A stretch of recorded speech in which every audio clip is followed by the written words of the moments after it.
So on the second day, your hunger pains always are worse. Okay.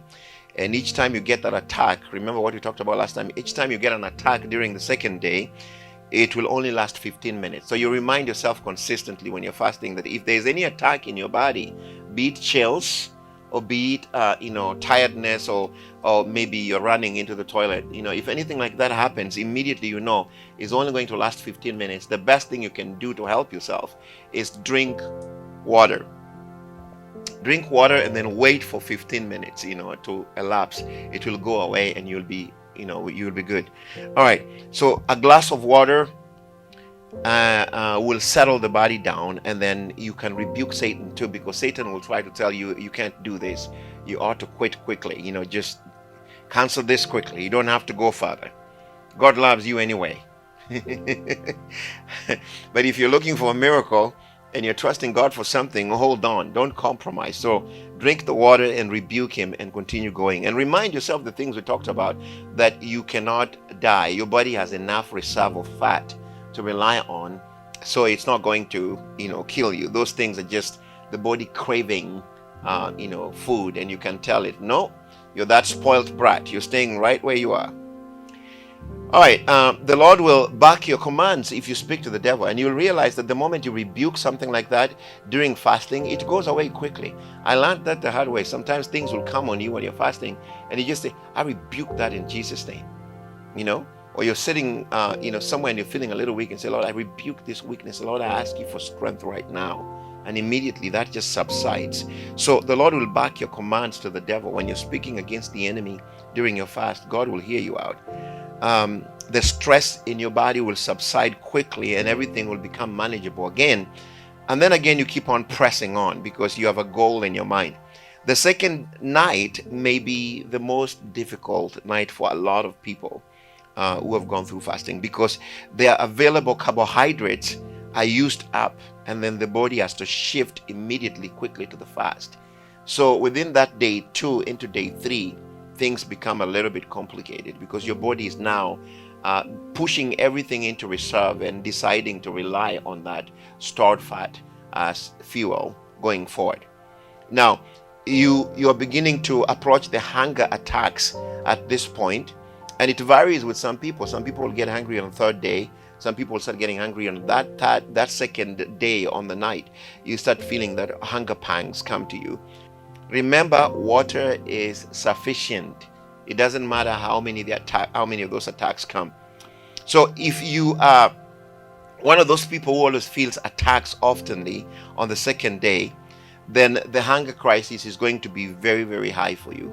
Some people don't have it oftenly too much. Some people do have it. So if you're one of those people who will get attacks on the second day and your body will start craving and really demanding for food, then it means that the hunger crisis may last longer than for other people. And so you're going to have to gear yourself mentally to deal with that.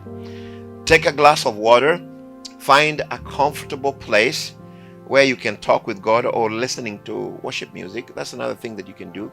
Listen to worship music, go somewhere, tell God about the things that you're hoping for. Because that's another thing that you can do. While you're in that quiet place where you're talking to God, you can tell God about the things that you're hoping to achieve at the end of your fast. It will also distract your body. I found out that your body is distracted as long as you're doing something. But if you're sitting there not doing anything and you're thinking a lot, Satan will bring you all the cravings that you desire to eat after your fast. He will show them to you, and he will float them in front of your eyes quickly. So it's better to find something else to do. And I think the best thing that I always tell people to do is find a quiet place somewhere and tell God about what you really want to achieve with the fast. Talk to him about day number 1, day number 2, and now you feel, ask him for strength to continue going to the end. Use also the time to work through the hunger attacks, because they're going to be severe for some people.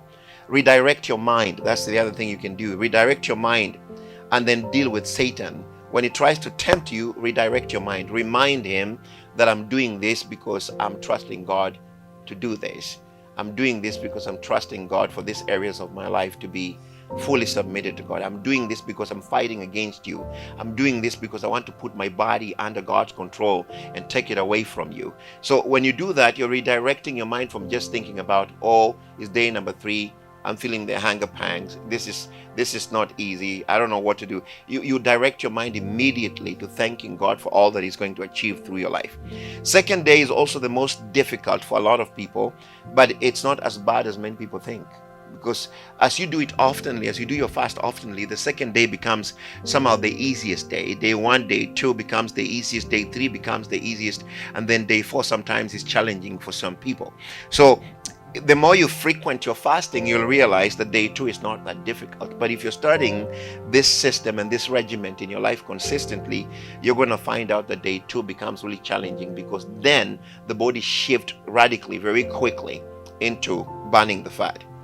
Now, a glass of water, again, deals with the devil. So remind yourself that a glass of water will deal with him, and a little chat with the Lord will take you through that process. Most people don't do that. That's the time that you don't want to really be chatting with the Lord. You're tired, your head is frozen, and your body is telling you, you can't make a step further. Just sit down here. And if you allow yourself to be in that slump, the enemy will start telling you how horrible you're punishing yourself, and you need to stop this. So be able to take water, chat with the Lord, tell Him the struggles that you're facing in that moment. You'll be surprised how much energy God will pump into you as you go. It becomes easy when you start going to day number 3, day number 4, because now the body just accepts the process. Now, for someone else, the weakness on the 4th day may prove to be the hardest part that you're going to deal with, because then weakness sets in on day number 4. And if you're doing a less physical job, you could actually go to job and just limit your physical activity, or limit the energy that you're using. You work smart, not hard. Or if you have a limited job where you don't have to do a lot of moving things. But if you're one of those people who's working in a physical warehouse or somewhere where you have to move physical things, then I will say it's better to just call off some 2 or 3 days, call off those days and take that time to rest. A lot of people will not do it, but if your job is physical, it's good to do that if you are not able to endure it. Don't cheat, because Satan will convince you that even a little fruit is not going to hurt you. And that's why I was saying even mints, sometimes even mints can restart your digestive system. The idea for a fast is that your digestive system stops operating and everything is rested so that the repair can take place. A little sugar in the digestive system can reactivate the engines again. So that's why you want whatever you're using in your mouth to keep your breath fresh must be something you can spray and doesn't get into your stomach to activate the enzymes and cause everything to start moving.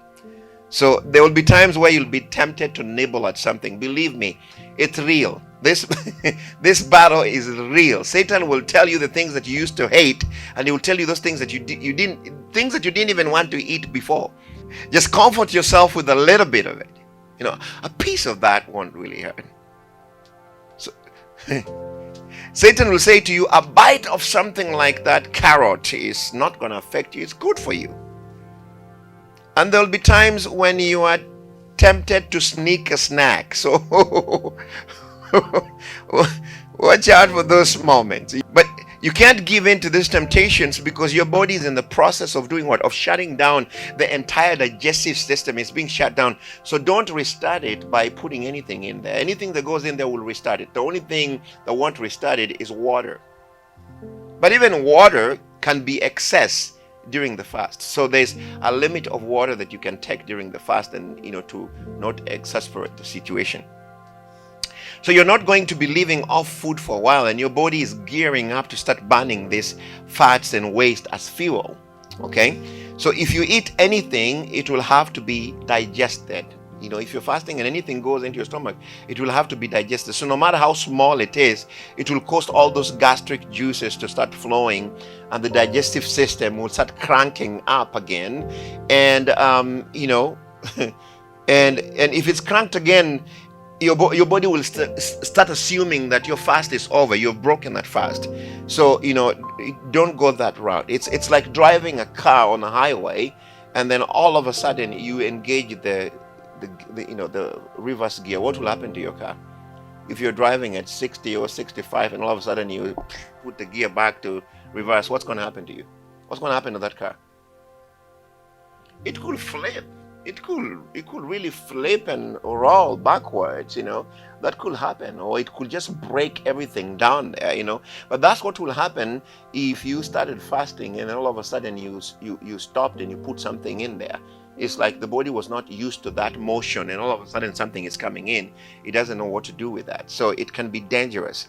By the third day, there will be a marked decrease in your hunger.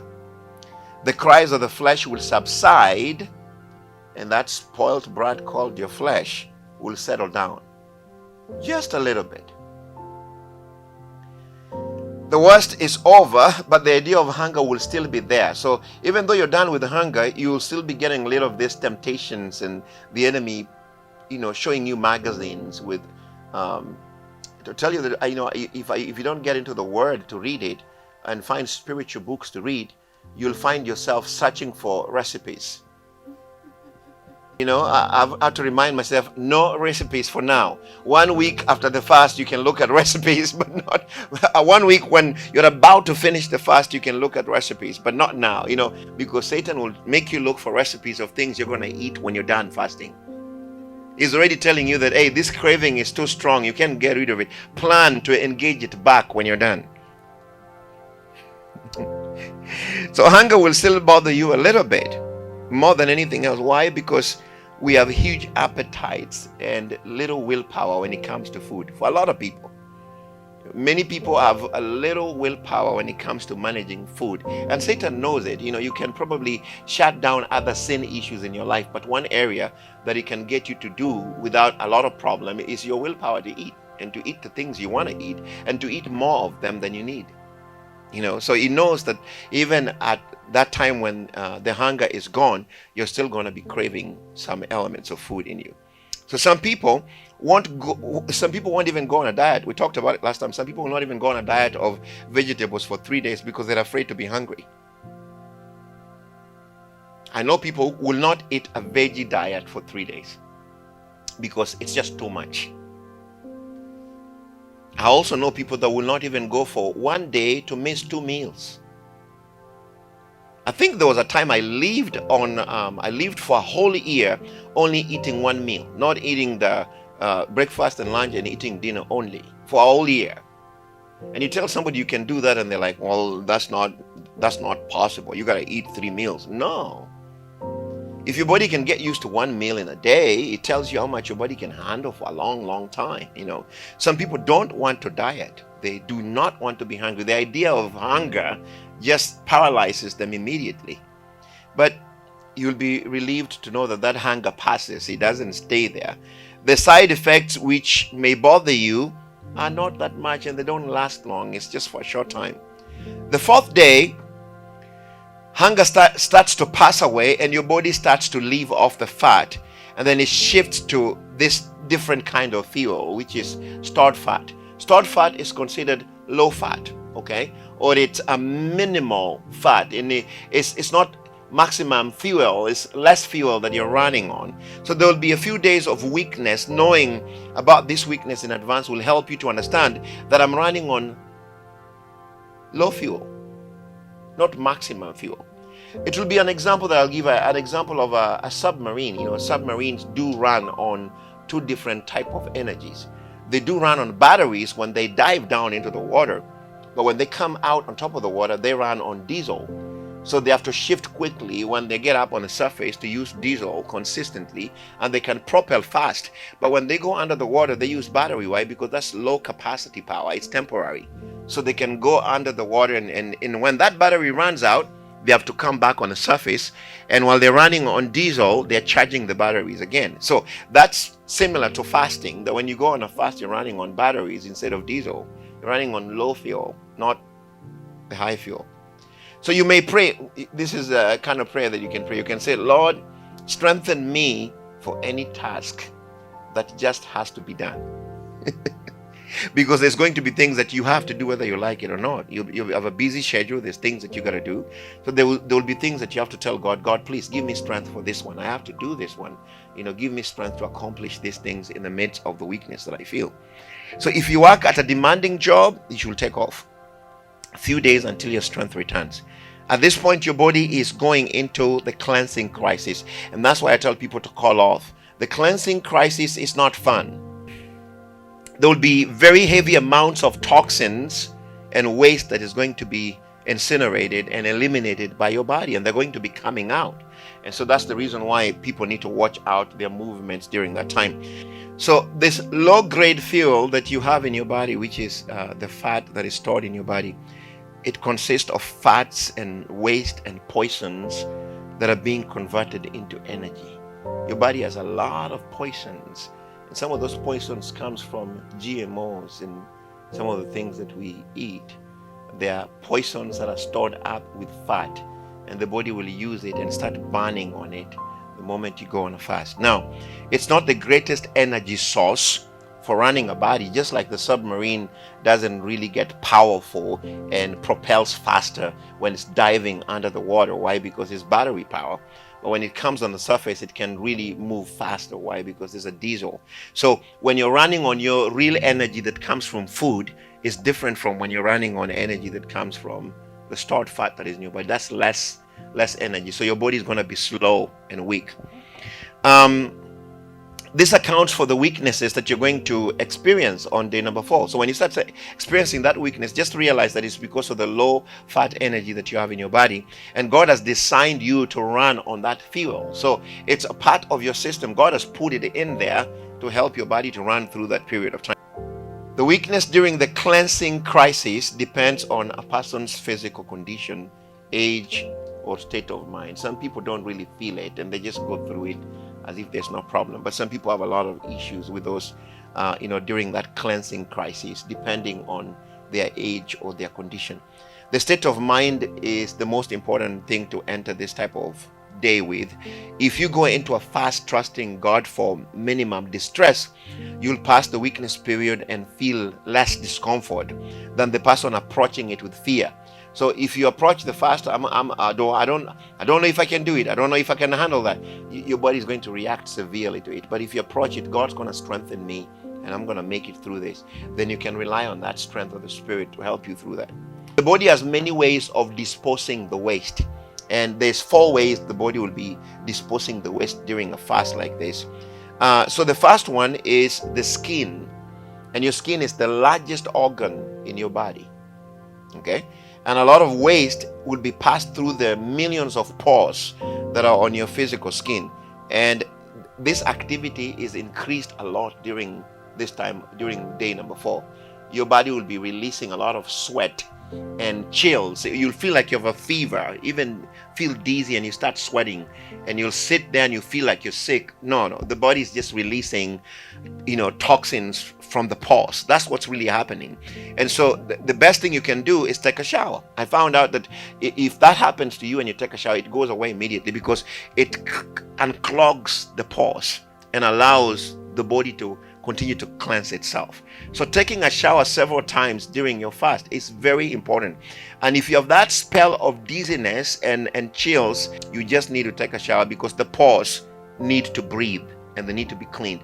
So during a fasting, you could take many showers. Why? Because your body needs that to clean the pores consistently as you're sweating. And you're going to realize that you're going to sweat a lot during your fast. So this is the first way that your body will release the toxins from the bodies through sweating through the pores.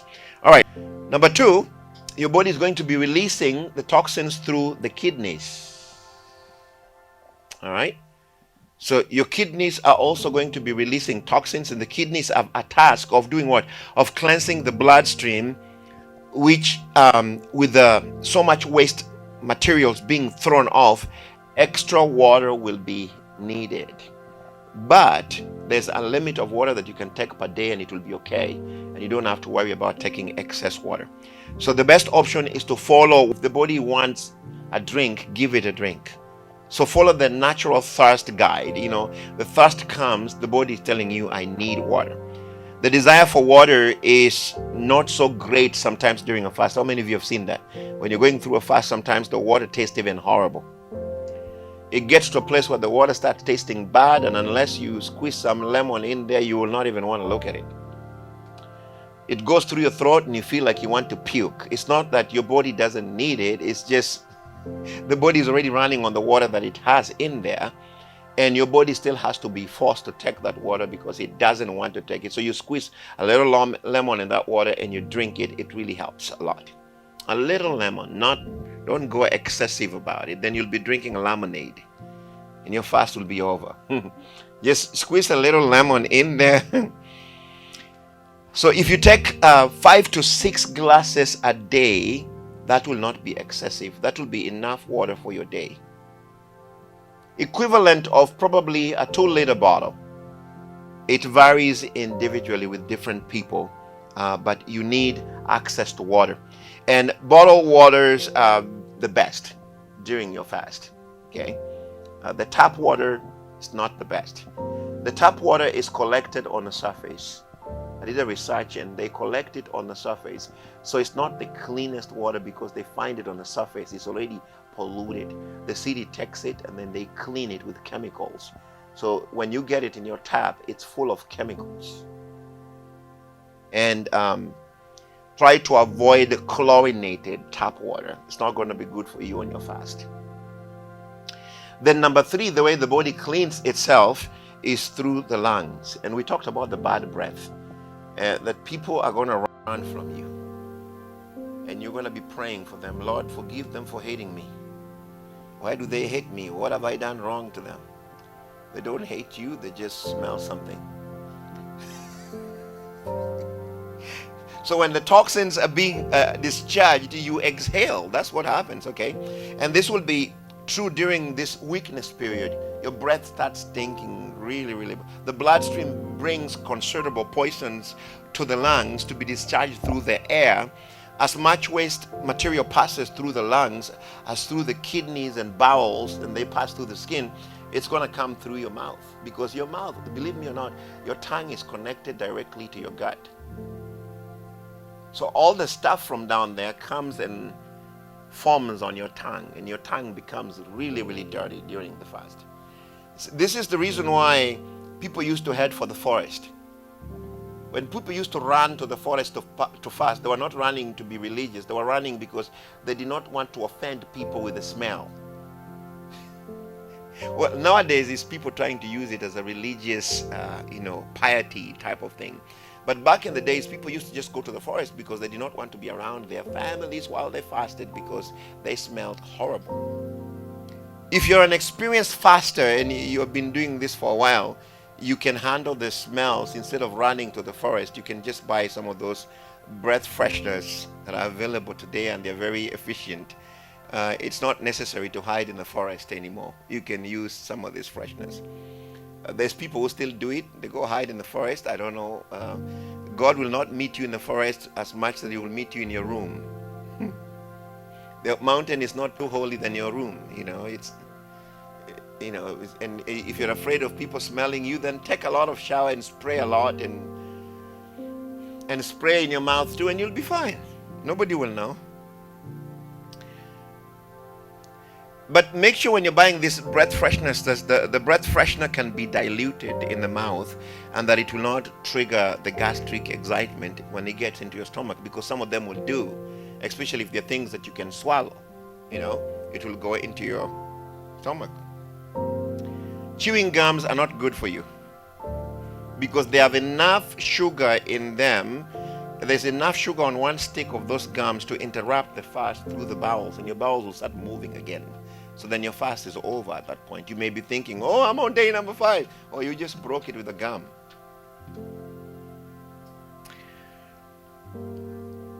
And the 5th to the 6th day, so let's say you have gone through that phase of tiredness in those 3 days, that will take you to the 5th day. And then the 6th day, you feel strength returning again into your body, but it won't be the same strength that you are used to before you got into the fast, because remember, you're still running on that low grade fuel. So don't expect to be able to go full blast and just do everything that you've been doing. Be very careful about the things you're doing. You still need to baby yourself in that period to allow the body to take slow steps. Okay? But you're gonna start loving your bathroom scale. And the devil will be looking at you and saying, just wait until you're done. I'll get you KFC again.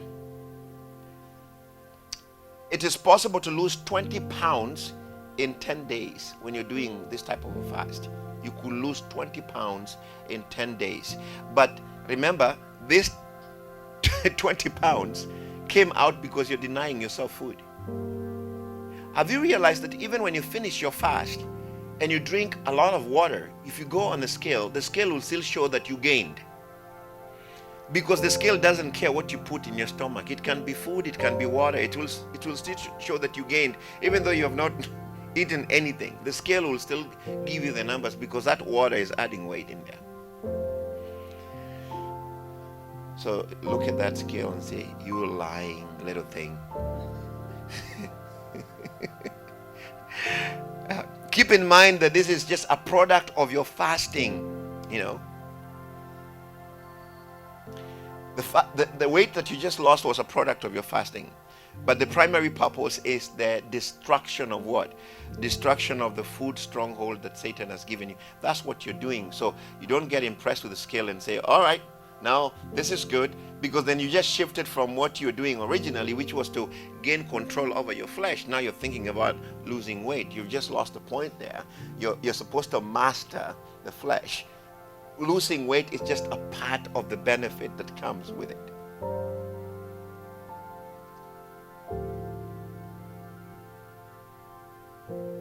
Day number 7, you think fast will be routine by now. Most people by day number 7, they now think, oh, this is now routine. I can do this. I can handle this.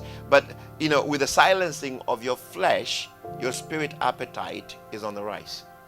So on day number 7, this is what happens. Immediately, the appetite of your spirit goes up. So your spirit starts demanding food. Communion, intimacy begins to happen. Your prayer becomes really concrete. God begins to move you very quickly and easily. You get that movement very quickly. You can sense the moving of the Spirit very quickly. You can sense the prodding of the Spirit upon your spirit. You can sense that very, very quickly. And you can immediately shift into prayers. And you want to spend time in quiet times with God, because now your flesh has lost the battle. Now the Spirit wants to be fed. And the Spirit is craving for spiritual food on day 7. The Lord becomes so close to you. Jesus becomes so close to you, and you feel like you can actually reach out and just touch him. You feel like he's right there walking with you. It becomes so closer than you've ever experienced him before. You lose track of time when you start getting into prayer and fellowship. You just want to spend more time there. And this happens sometimes, and then people break their fast, and guess what? Your senses come back again, and now you've lost that communion. So this is the reason why when many people, they get to day 7, they don't want to stop, because all of a sudden your spiritual awareness is heightened up. You're able to sense a lot of things in the spirit. You get the feeling that you can ask God for anything, and he will hear you and he will answer it. You're thrilled. The power in prayer increases. Your intimacy with God increases. The carnal sense is lost. You have defeated it. You feel like I'm a warrior for God. I can do this. I can press on. I can take the whole world, and that's all good. It's a part of day 7 going forward. This is going to happen. There's going to be frequent times where you just want to be with Jesus, and the spiritual state of fasting becomes beautiful. It becomes more spiritual at this point. And I think for many people, especially people coming to fast for losing weight and dealing with the underlying issues, this is the most beautiful time to start doing deliverance with them. So if you're doing a fast, with people, a fast like this, you want to wait until day number 7 before you start doing deliverance, because at this point the spirit is active, the flesh is gone, and you're able to achieve a lot of spiritual things. So this will be the moment to deal with a lot of spiritual issues that are underlying the condition on the surface. From this point, fasting becomes an exercise of communion with God.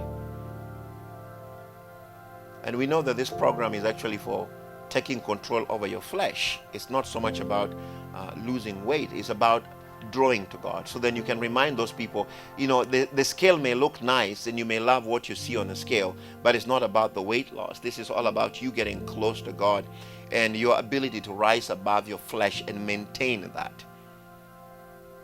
Our ability to rise above circumstances is in direct proportion to our closeness to Christ. And in this period between day 7 to day 12, that is achieved. That is the moment where many people begin to achieve that spiritual place and they do not want to go back. They ascend on top of that mountain and they want to just keep on going. Think of all the times your family will be eating and they'll be sitting on the table and enjoying that wonderful meal that you just saw them buying. And you'll be withdrawing yourself into the room and locking the door and spending time with Jesus because your sensitivities in the spirit are heightened. And that time is going to be beautiful because you're not even going to think about the food they're eating. You're going to be enjoying that time with Jesus. So I encourage you, and some family members will want you to sit by them while you're eating. If you're strong enough to do that, do. But if you're not strong enough to sit around them while they're eating, go to a room, lock the door, read the Bible, listen to worship music, talk with God at that moment. Let them eat and enjoy that time. So this fast has led to the subsiding of your flesh and your heightened spiritual awareness. Now you become sensitive to the spiritual realm, but you're not only sensitive to the Holy Spirit, you also become vulnerable to satanic suggestion. A lot of people don't really understand that when you get to that spiritual stage, you're not only heightened and sensitive to God, but you're also sensitive to demonic things. Because being heightened in the spirit doesn't mean it's only God who's now can access you. Satan can also try to come in and he can try to tell you, oh, you are awesome, you fast more than anybody else, you're special. And if you buy into that, it just nullified your fast. He got you operating under him to think you're better through the acts that you're doing. So this is the time to watch out for him. He will also send dreams to you that will tell you how special you are. You're the great one, you're the next big shot.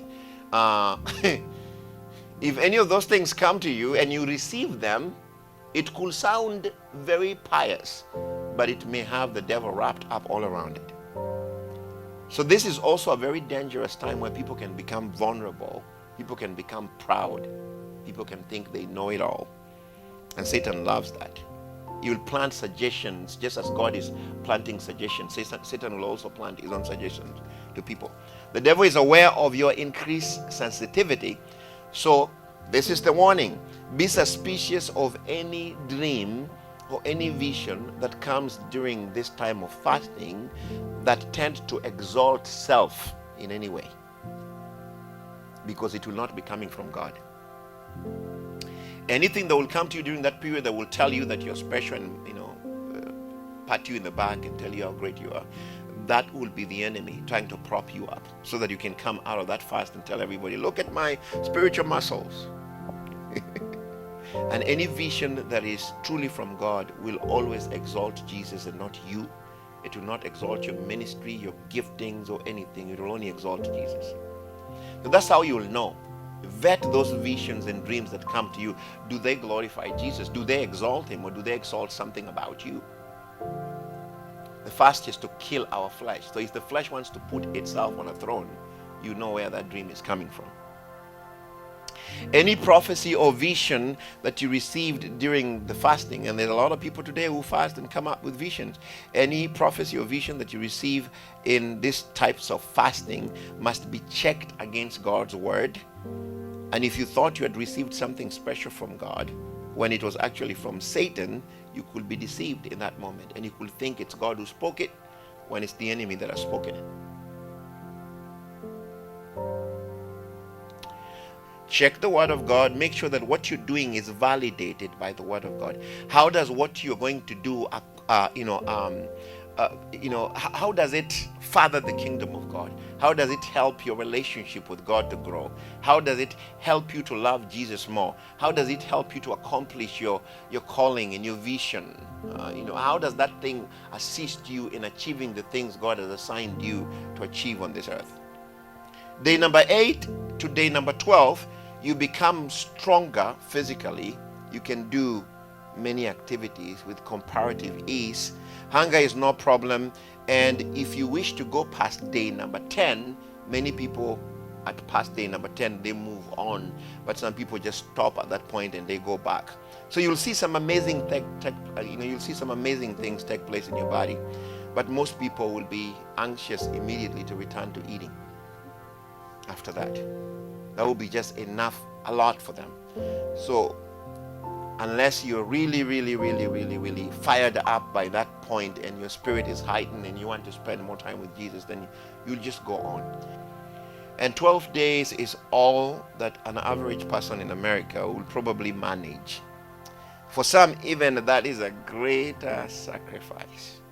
So you can understand why you tell somebody here to do 40-day fast, they'll look at you funny, because they will think 10 to 12 is reasonable. But most people past that, they just want to, because you have a lot of activities. There's places that you're going to go and, people are going to be eating and you have to say, I can't, and so they will look at you funny, or they will think you don't like their food. Like there's some people that will just think you don't really want their food. They will not even listen to your justification of fasting. So your days of fasting will pass so quickly. And if you appreciate your spiritual sensitivity, you'll spend more time with God even after you come out of this fast. You'll be reluctant to awaken your flesh again and those fleshly appetite. But of course, you have to return to eating. And so when you do return to eating, closeness with the Lord will diminish. You'll start sensing that that's going away. So you have to protect it. I think many people lose it at that point. They start losing it because they go back to normal. And you can start sensing as if the world is creeping right back into your spirit again. I don't know whether you felt that. You come out of a fast and you feel like you're over here. But when you come back to the eating and the normal thing, you feel like all the ground that you'd gain in the spirit, it's like a water just climbing up. And before you know it, you're back to yourself again. The hope is that as you come to the final phase of this plan, your commitment to Christ will be in a place where it can't be shaken. That you will have gained so much control over your flesh that flesh will not be able to compete with your spirit at that point. So fasting is God's way of conquering the body and mastering the appetite. This is what Psalms chapter 35 verses 13 says. He says, I afflicted myself with fasting. So fasting will afflict your soul. I afflicted my soul with fasting. Believers fast for many reasons. Some people fast to get answers to prayer. Some people fast to get delivered. But I will say this: get delivered fast and fast. Some people fast demons. You can't fast demons out. You gotta cast them out. Then you can fast. Some people fast for physical healing. Some people fast seeking the mind of the Lord. But the reason that this fast is important is to gain control of the body. I think that is the most important fast you can take people through, is to gain control of their physical body, especially people who are struggling with weight issues. The fast they need is the one of mastering the control of the body. It can also add that spiritual heightening and sensitivity there, but it's important to control the body, because when you control the body, you can win a lot of battles that you deal with every day. It is something that you're doing for Him. You're doing it for God, but you're also doing it for yourself. So keep your motives pure. Don't make an outward show of your fasting. Keep it to yourself and your family. You tell people around you, people who know you, so that when they start seeing your face going small like this, they will know what's going on. They don't start saying you're dying of HIV. Because I've seen that happen. People start saying, oh, that person is dying with cancer. No. If the people around you know what is going on, they will not start saying that you're dying of cancer. They will know what's going on. Don't grow beards. So instead of growing a beard and walking around, on the cloud and showing everybody you're very spiritual, immediately Satan will have you in his boat. Because you're using fasting to glorify yourself. You will have demonstrated that he has control over you in that moment. Matthew chapter 6 verses 5. And I've seen some people who are fasting on YouTube and they have cameras following them whatever they are fasting. That's really wrong.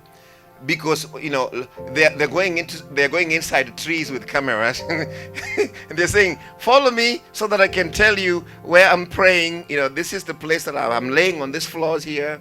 And I'll be laying here for a few days, so come and join me here, and they have the camera guy take pictures of them while they're kneeling. They tell the camera,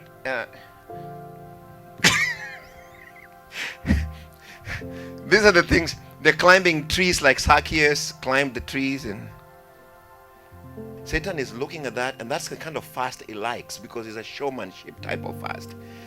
There's no humility. You're not keeping it from everybody else. If you're going on a fast on the mountain, you don't have to bring cameras with you so people can see every step of the way, and you're talking to the camera. Oh, it's our day number 5 here, and I want to show you the rock that I sleep on.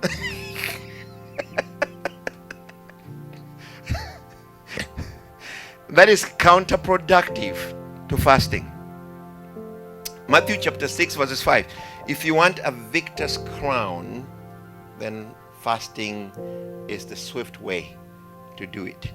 If you want to get a victor's crown, Paul talks about, Matthew writes about a victor's crown, having a victor's crown. Now, when it's time to break your fast, here are some cautions that are needed. I have some cautions for you that are needed when you're getting people to break their fast. How to come off the fast is more critical than how you begin. Unless you've trained your body to know how to get off that fast quickly, it's going to be dangerous when you're getting off the fast, okay? And it's very critical to know how to get off the fast. And it has to be done gradually. Why? Because of your colon and your stomach.